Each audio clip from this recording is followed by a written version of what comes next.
Hello student, आप देख रहे हैं YouTube channel final study point. तो इस चैनल में बीएससी फाइनल के स्टूडेंटों के लिए एक बुक चल रही है लीनियर प्रोग्रामिंग प्रॉब्लम। तो स्टूडेंट इस वीडियो में आज समझाते हैं कि लीनियर प्रोग्रामिंग प्रॉब्लम को सिंप्लेक्स मेथड से कैसे सॉल्व करते हैं, क्या इसका मेथड है। तो एक क्वेश्चन लेकर के चल रहे हैं, इसमें समझाते हैं। तो यहाँ पर लिखा हुआ है solve the following LPP by simplex method. तो सिंप्लेक्स मेथड से सॉल्व करने के लिए सबसे पहले जो गिवन प्रॉब्लम है उसको स्टैंडर्ड फॉर्म में कन्वर्ट करते हैं। तो देखते हैं इसका स्टैंडर्ड फॉर्म। तो यहाँ पर लिखते हैं the given LPP the standard form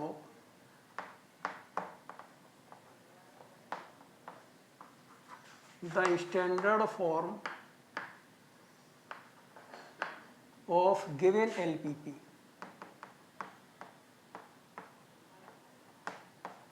is. तो स्टूडेंट यहाँ पर जो ऑब्जेक्टिव फंक्शन होता है z, ये हमेशा मैक्सिमाइज में होना चाहिए। अगर मिनिमाइज में है तो इसमें हम -1 का इंटू करेंगे तो ये मैक्सिमाइज में कन्वर्ट हो जाएगा। तो यानी कि यहाँ पर लिखा है मिनिमम z, तो इसको हम यहाँ पर लिखेंगे मैक्सिमम, और z की जगह पर यहाँ पर लिखते हैं माइनस का z, और इसको हम यहाँ पर मैक्सिमम z डैश भी लिखते हैं। z डैश का मतलब है माइनस का z। तो इसका आंसर यहाँ पर आ जाएगा इक्वल टू, लिखा हुआ है x1 x2 और 3x3, माइनस का इंटू कर देंगे इसमें। तो यानी कि यहाँ से वैल्यू आ जाएगी -x1 माइनस का x2 और माइनस का 3x3, इतना आया। इसके बाद सब्जेक्ट टू द कंस्टेंट्स, जो कंस्टेंट्स गिवन होती हैं, इन कंस्टेंट्स का राइट हैंड साइड हमेशा नॉन नेगेटिव होना चाहिए।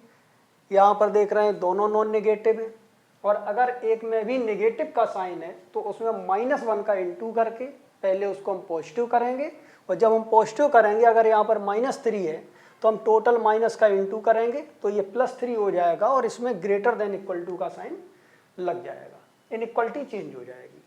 तो यहाँ पर ऑलरेडी यहाँ पर पॉजिटिव है या नॉन नेगेटिव है, तो इसको हम इक्वेशन में कन्वर्ट करते हैं। इक्वेशन में कन्वर्ट करने के लिए जो लेस वाली क्वांटिटी है इसमें एक नया वेरिएबल ऐड करेंगे, इसका नाम होता है सिलेक्ट वेरिएबल, और इसमें भी यहाँ पर एक नया वेरिएबल ऐड करेंगे, उसका भी नाम सिलेक्ट वेरिएबल होगा। जो ऐड किए जाते हैं यानी लेस देन का साइन है तो सिलेक्ट वेरिएबल, और अगर यहाँ पर ग्रेटर देन का साइन है तो माइनस करते हैं, उसका नाम होता है सरप्लस वेरिएबल। ये इक्वेशन में कन्वर्ट करने का मेथड है। तो यहाँ पर आते हैं 3x1 + 2x2।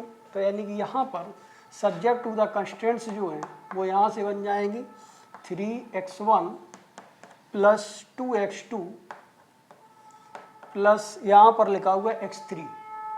इसके बाद एक नए वेरिएबल को ऐड करेंगे, इसी का नाम है सिलेक्ट वेरिएबल, इसको यहाँ पर लिखते हैं x4 इक्वल टू में यहाँ पर आ जाएगा 3। इसके बाद यहाँ लिखा हुआ है 2x1 + x2, तो सेकंड आ जाएगी यहाँ पर 2x1 प्लस का यहाँ पर लिखेंगे x2, इसके बाद यहाँ पर प्लस का 2x3, तो यहाँ से मिल जाएगा 2x3। फिर एक नए वेरिएबल को यहाँ ऐड करेंगे तो लेस का साइन इक्वल टू में कन्वर्ट हो जाएगा, तो इसका नाम यहाँ पर लिखा x5, और इक्वल टू में यहाँ पर आया 2। इसके बाद टोटल वेरिएबल जो हमारे हो जाएंगे वो x1 से लेकर x5 तक यूज हुए हैं। तो यानी कि यहाँ से and non negativity condition x1, x2 ... इस तरीके से टोटल वेरिएबल x5, और यहाँ पर लिखते हैं ग्रेटर देन इक्वल टू 0। और स्टूडेंट सभी वेरिएबल जो z वाला फंक्शन है हमारा, इसमें सभी वेरिएबल इंक्लूड होने चाहिए। तो दो हमारे नए वेरिएबल आए हैं x4 और x5, इसमें यहाँ पर लिखेंगे ऐड करके, इस पर इफेक्ट भी ना पड़े और वेरिएबल भी पूरे हो जाएं, तो 0 इसकी कॉस्ट लगाएंगे। तो यानी कि यहाँ पर लिखेंगे 0x4 + 0x5। इसके बाद स्टूडेंट अब हम यहाँ पर सिंप्लेक्स टेबल बनाते हैं और आगे इसको देखते हैं कैसे सॉल्व करते हैं।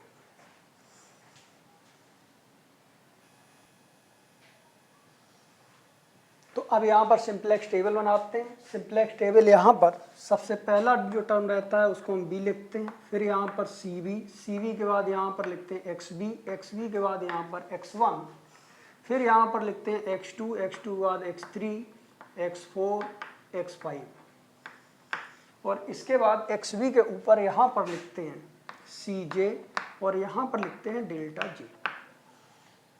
और यहाँ पर लिखते हैं जेड डैश।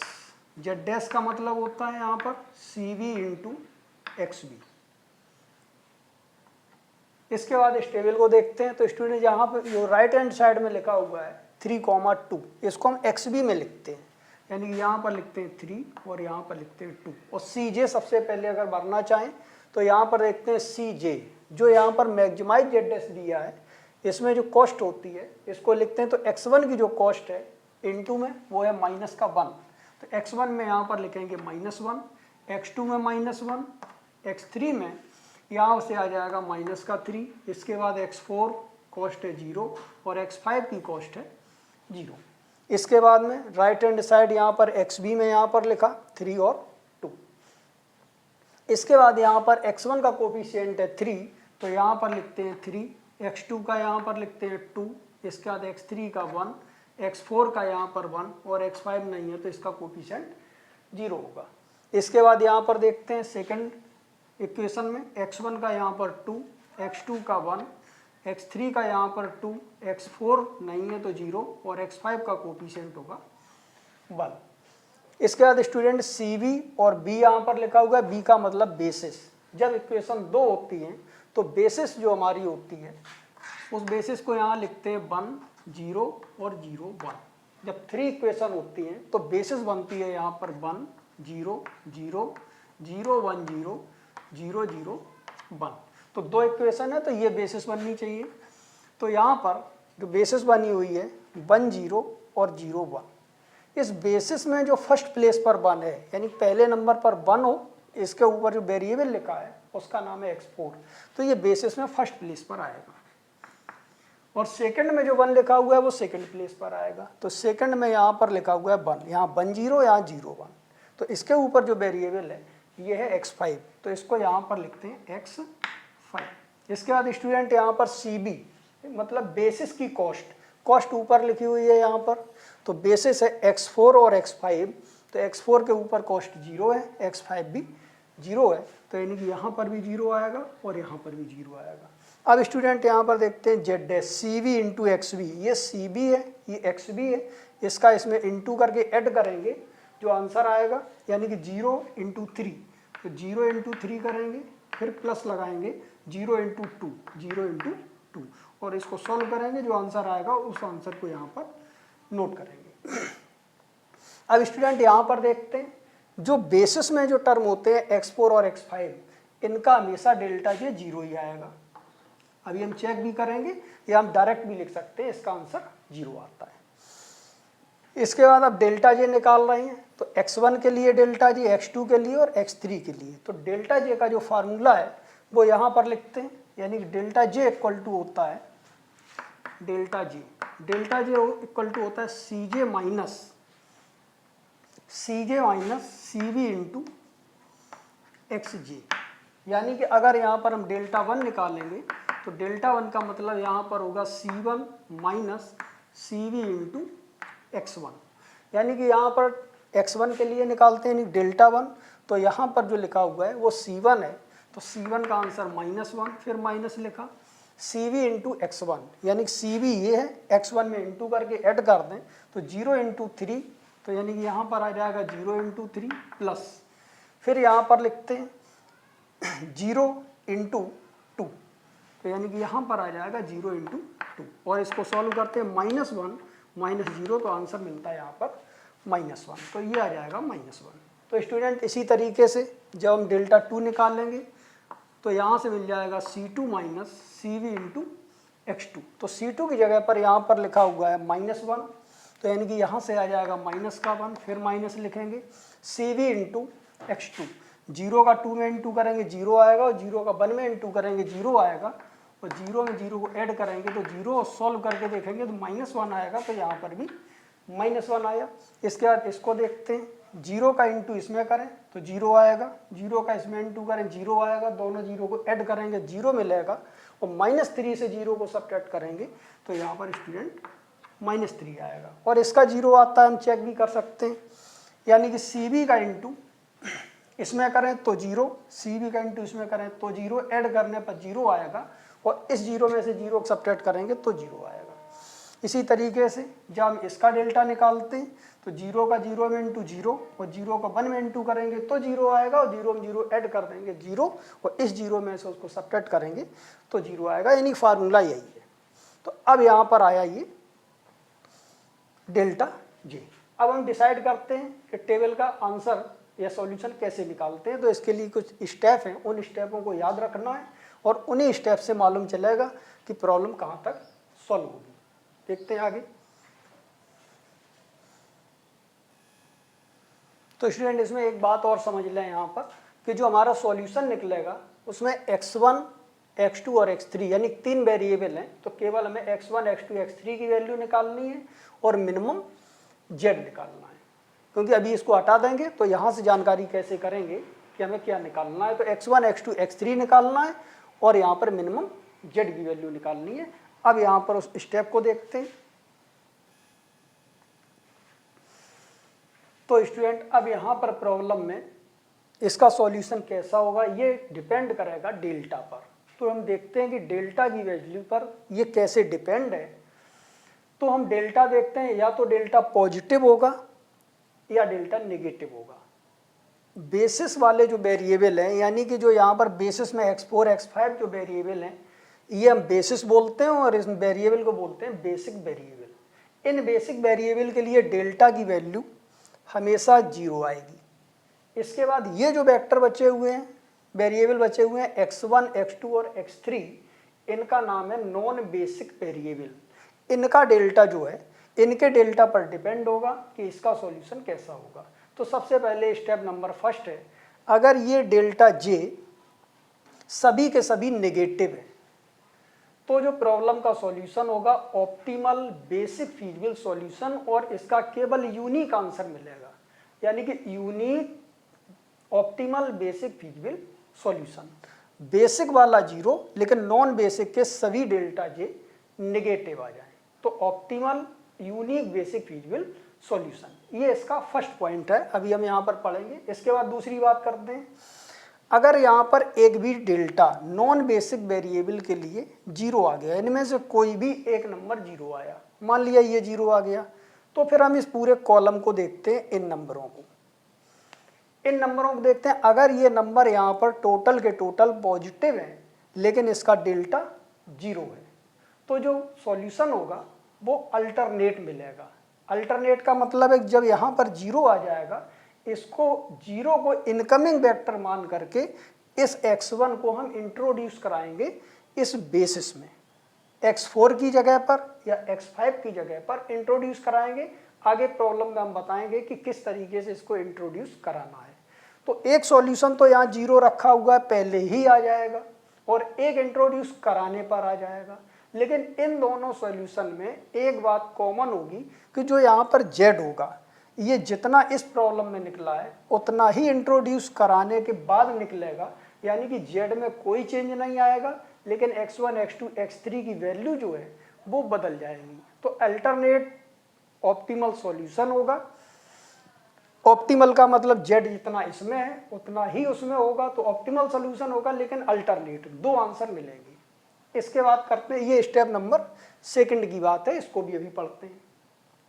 इसके बाद बात करते हैं कि अगर डेल्टा जे नॉन बेसिक के लिए मान लिया फिर 0 आया और ये वैल्यू जो है पूरे कॉलम की ये वैल्यू पॉजिटिव ना आकर के या तो 0 या नेगेटिव है, तो जो सॉल्यूशन होगा ये भी अल्टरनेट ऑप्टिमल सॉल्यूशन होगा, लेकिन इस सॉल्यूशन को कहेंगे नॉन बेसिक ऑप्टिमल सॉल्यूशन। ये डेल्टा की नेगेटिव वैल्यू के लिए 3 स्टेप थे, तो तीनों स्टेप के लिए पढ़ते हैं, फिर डेल्टा की पॉजिटिव वैल्यू के बारे में बात करेंगे। तो यहाँ पर लिखा हुआ है if delta J less than 0 for all non basis vector, इनके लिए then the current basic feasible solution is a unique optimal basic feasible solution. तो unique optimal basic feasible solution होगा। ऑप्टिमल का मतलब है जो सिंपलेक्स टेबल बनती है ये मैक्सिमाइज के लिए बनती है, तो यहाँ पर सभी जैसे ही हम नेगेटिव नॉन बेसिक के देखेंगे तो इसके पहले हम यहाँ पर मैक्सिमाइज लगा देंगे। तो ये सॉल्यूशन अभी निकाल के बताते हैं कितना आएगा, यानी कि जो हमारा आंसर आएगा वो यहाँ पर लिखेंगे, यहाँ पर लिखते हैं since all delta J less than equal to 0, यानी बेसिस वाले 0 और सभी नॉन बेसिक के less than 0, then current basic feasible solution is optimal and is given by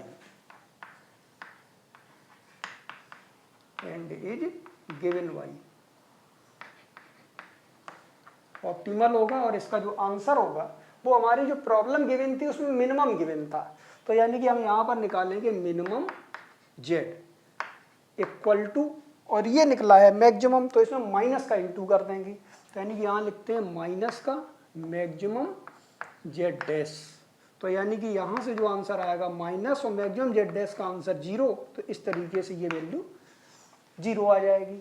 और इसका जो x1 x2 x3 की वैल्यू आएगी वो यहाँ पर देखते हैं, x1 इक्वल टू, तो यहाँ पर देखते हैं स्टूडेंट x4 और x5 की वैल्यू xb में लिखी रहती है, 3 है, x5 की वैल्यू 2 है, x1 x2 x3 नहीं है, तो इन सभी की वैल्यू 0 मानेंगे।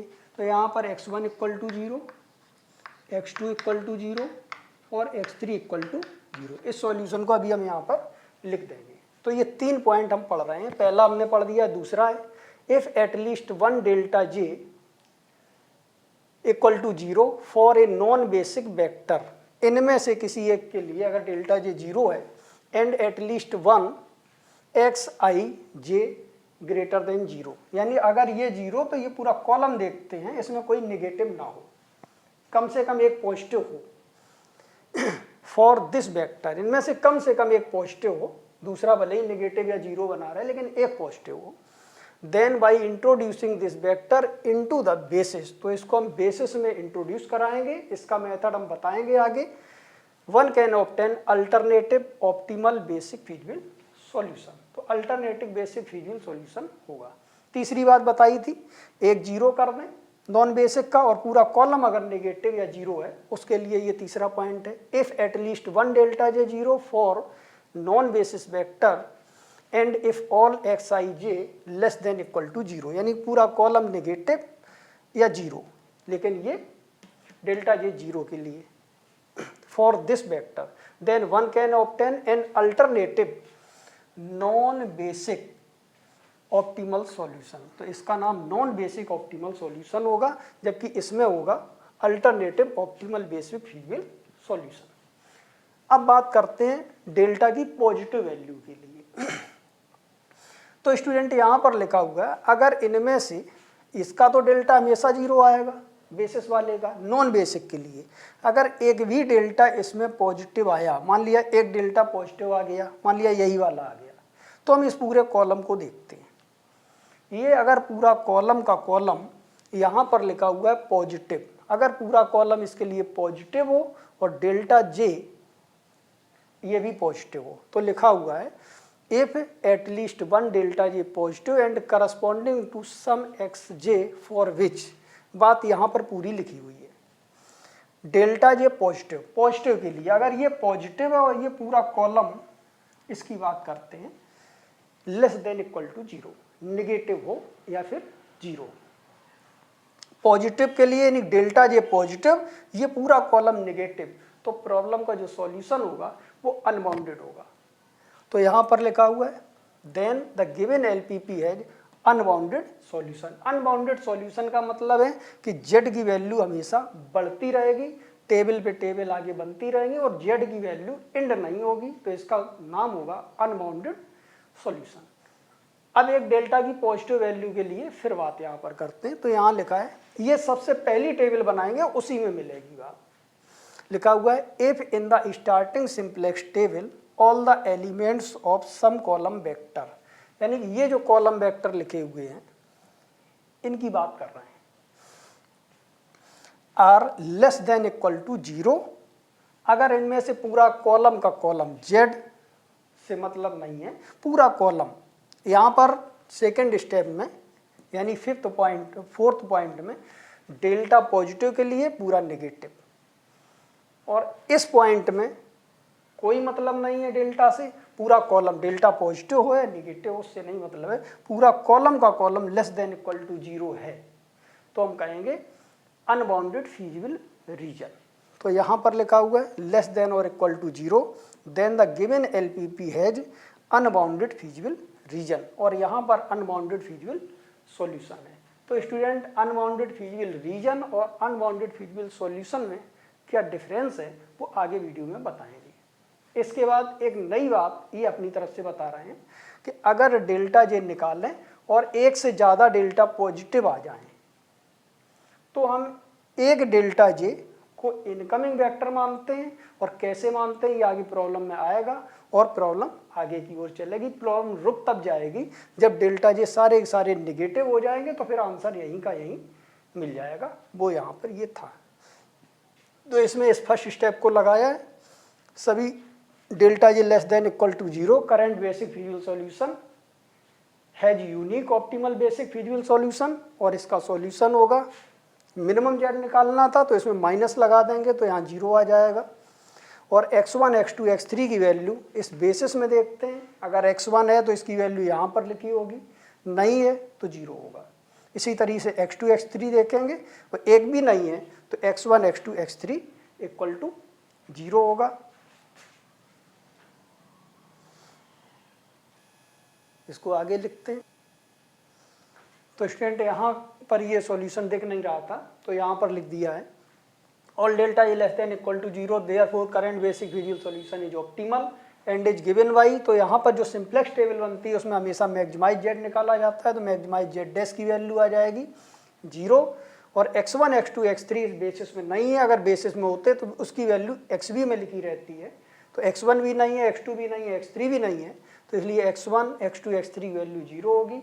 लेकिन जो प्रॉब्लम गिवन थी उसमें मिनिमम जेड था, तो मिनिमम जेड निकालने के लिए फार्मूला होता है minimum Z equal to minus maximum Z dash, तो इसमें हम माइनस लगाएंगे तो भी आंसर 0 आएगा, और x1 x2 x3 की वैल्यू 0 आएगी। तो स्टूडेंट ये ऑप्टिमल सॉल्यूशन है इसका।